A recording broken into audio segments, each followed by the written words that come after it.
inoculated into the bodies, and especially like this idea of controlling the flow of people from one place to the other or rejecting them.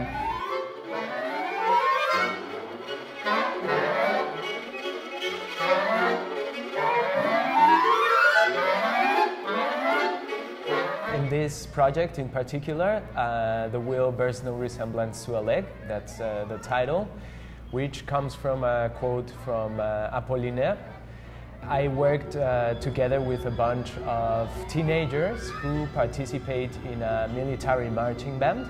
So we developed different performances that were filmed in different spots in Mexico City that I considered were important in terms of history and conceptually to the project.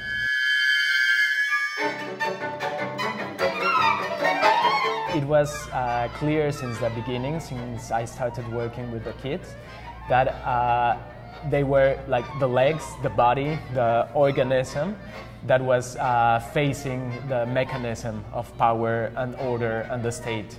I decided to do the last performance at a shopping mall, a shopping center in Mexico City, as the representation of a capitalist machine that's also moving and interacting with these other historic spheres. And I chose it basically because it was a constant dialogue of co-participation with the kids, and it was actually like the reference point in this neighborhood. It's not like creating fantastic dreamlike scenarios, but just the reality that's a little bit displaced from its place, and this creates the notion of surreal. And that's the origin of surrealism. It's a fantastic as a supra-reality, as you know, overcoming the reality. Mm-hmm. It's the creative source of the reality over the machine.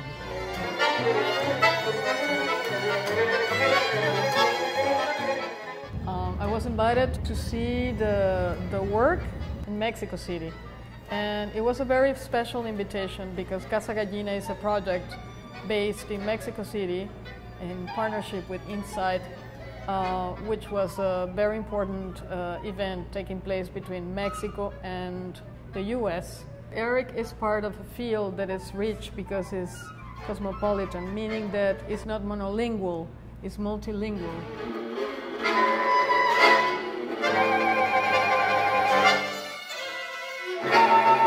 It's impossible today to think that your world is a world where you operate and you cannot understand others. Who doesn't want to eat burritos here? Who doesn't want to drink tequila and mezcal? I mean, it's ridiculous. Everybody in the US eats avocado. And talking beyond the culinary world, I think it's impossible to think the world without certain artists that map contemporary art. And I think Erick, it would be, he's very young still, but he's an artist, for me, who's mapping contemporary art. I think it talks of power in general, like all over the place. So it's a way to reveal all the wheels that move instead of a leg. Instead of a leg.